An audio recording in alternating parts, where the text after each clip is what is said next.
Eu diria que, nesse sentido, o vampiro, ele, embora hoje, né, seja muito associado ao gótico, ele aparece num momento em que o gótico está correndo um risco quase de virar algo obsoleto, algo do passado, né? O romantismo está ali ganhando toda a Europa, né? Então o romantismo vem ali na Alemanha com sua proposta estética, vem ali com Schelling, com Novalis, com Schlegel, né? E aí Herder, né? Você já tinha antes o pessoal do Tempestade de Ímpeto trazendo toda uma renovação praticamente vanguardista na arte, né?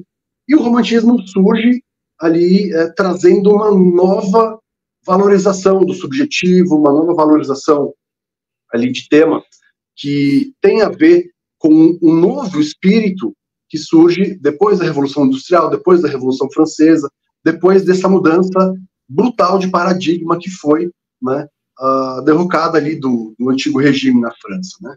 Então a gente fala, quando a gente lê o Monge, ou quando a gente lê o Melmoth, por exemplo, que, poxa, essas cenas aqui, elas são terríveis demais para a época. Como que poderiam, né, ter escrito isso naquela época? É terrível até hoje, né? Cenas de pisoteamento, sabe, de freira, até elas virarem, sabe, uma papa no chão. Você fala assim, cara, isso é um reflexo dessas revoluções, né? Então, era preciso criar uma nova imagética para dar conta na ficção dos horrores da realidade, né? O Sade fala muito bem sobre isso, né? A Revolução Francesa, ela pariu uma nova literatura, né? E aí você tem, então, o vampiro surgindo numa época quase meio sem querer, né? Porque até o Polidório, o vampiro era, né, algo que pipocava sem muito alarde, né, na poesia, ali na Alemanha, na Inglaterra, tal. Mas quando ele vai surgir sendo atribuído ao maior poeta da época, né, ao Lord Byron, né, então surge um conto num jornal atribuído ao maior poeta da época, e o vampiro é uma caricatura explícita desse poeta. Fica parecendo que é o poeta fazendo algo autobiográfico, debochando dos leitores, assim, mostrando o aspecto mais devasso dele mesmo, né, que já estava envolvido em uma série de escândalos sexuais, né. Isso foi um sucesso, né? E aí você cria esse novo vampiro, que é um vampiro aristocrático, um vampiro byroniano, dom juanesco, fatal, né? Que vai servir de modelo, então. Então, se antes o modelo para os vampiros era o folclore, ele passa a ser, então, o conto do Polidori. A estrutura narrativa do conto passa a ser um modelo, o personagem em si passa a ser um modelo. E o que acontece?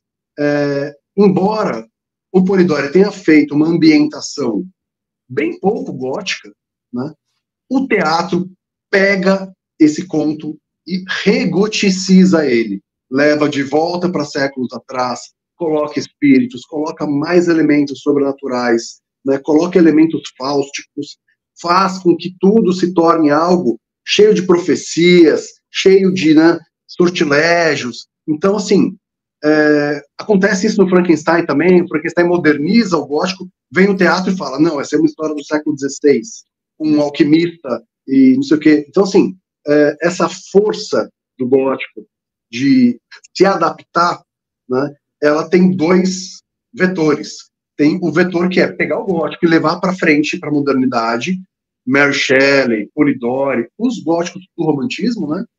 E tem também um vetor que é pegar o que está dando certo no romantismo e reencaixar nos modelos góticos anteriores. E essa tensão começou a gerar frutos para todos os gostos.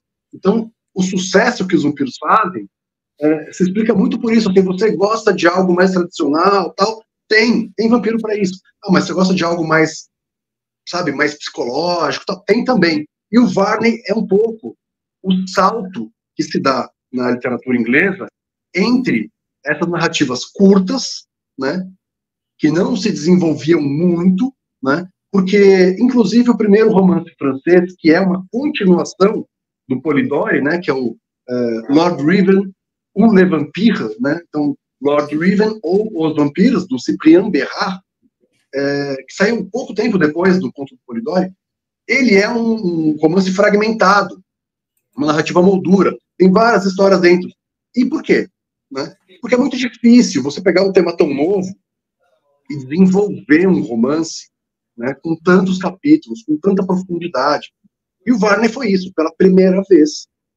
Você tem, embora Penny Dreadful seja algo caótico, né, a gente não sabe direito quem foi que escreveu todos os capítulos. Existe uma enorme possibilidade de alguns capítulos terem sido escritos por outras pessoas que não o James Malcolm Reimer, que a gente sabe escreveu a maioria. Né? Existem histórias emolduradas lá dentro, até porque se um autor fica doente, pega uma gripe ali, não consegue dar continuidade, alguém tem que dar continuidade, porque na semana que vem tem que ter outro impresso.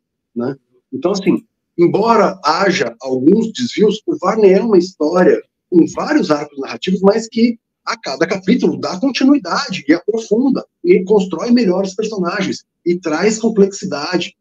Varney começa como um monstro, depois ele se torna um vilão cínico, depois ele se torna um anti-herói atormentado, depois ele se torna um negociador cínico, uma pessoa ali que tem, né, uma certa diplomacia meio, assim, debochada, mas, assim, a cada momento ele é uma coisa diferente, né? E isso vai fazendo com que o primeiro romance vampírico britânico, que é o Varney, tire, né, o vampiro dessa simplicidade da narrativa curta e dessa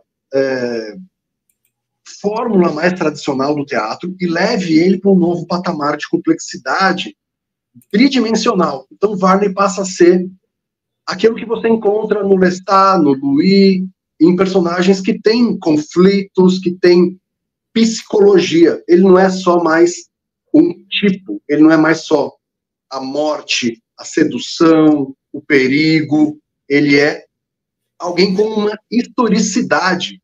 Então ele tem ali as lembranças, ele tem as motivações.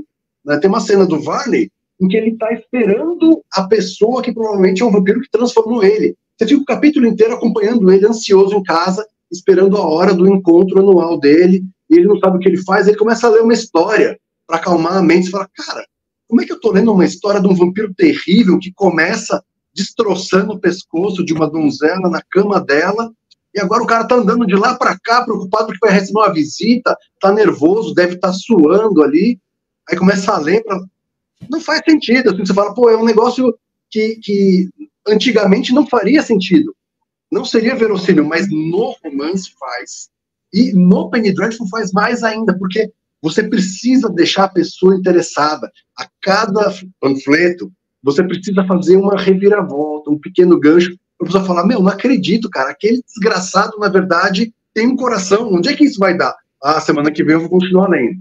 Então, essa é a grande riqueza e a grande novidade do Varney, mais do que, não, porque aí ele tem dentes pontudos, isso não interessa tanto. Mas tem uma cena que ele aparece com uma capa, e daí? No teatro, todo mundo usava capa, sabe? Seja vampiro ou não, era para esconder beijo, coisas obscenas, tal, né? Então, assim, para aparecer na fumaça, tem muita coisa que as pessoas ficam valorizando, mas que não é o que interessa, né? Então, assim, o Varney, ele é rico, ele é relevante pela construção de personagens. É isso que ele fez de novo. E essa linguagem que a gente comentou, que a gente brincou que é super redundante, dá um sabor diferente. Porque você pega no Drácula, se o Drácula tem uma cena em que as pessoas vão entrar na cripta da Lucy para poder destruir o vampiro, isso leva meio parágrafo. Fulano, Beltrano desceram a escada da cripta, segurando suas tochas, enquanto Van Helsing carregava o seu alho, sei lá o quê, o crucifixo, o quê. Acabou. No Varney é assim, eles param na frente e ficam conversando. Né? E aí, gente, como é que a gente entra nesse lugar? Será que é seguro entrar? Aí o outro fala, olha, eu tenho aqui uma ideia. Que ideia? Se a gente entrar pela janela. Não, mas a porta realmente não vai dar, mas a janela a gente vai se cortar. Não, peraí que eu vou tentar abrir de um jeito para a gente não se cortar. Mas eu não estou enxergando nada, peraí que eu acho que eu tenho um fósforo. E aí você leu meia página só do pessoal ali olhando para analisar o cenário. Aí mais meia página para abrir a janela, mais meia página para acender o fósforo. Só que isso traga você para dentro do lugar imaginário ali, como se você tivesse esperando, ouvindo, participando daquela conversa, sabe? É muito delicioso, assim. Então, eu acho que é essa a grande novidade. Não é essa questão de aparece um morcego na ilustração da página tal do Vale, e daí, sabe? E daí, sabe? Ele também é um vampiro polidoriano, ele ressuscita na Lua. Sim, claro, ele é polidoriano. Tem até um personagem chamado Conde Polidori mais pra frente. Tem algumas coisas que ligam ele com Frankenstein. Sim, tem cena que ressuscitam ele com galvanismo e tal. Mas isso são detalhes, né? O grosso, né? É que ele abre espaço para vampiros que são além do tipo, que vão além da unidimensionalidade, entendeu? É isso.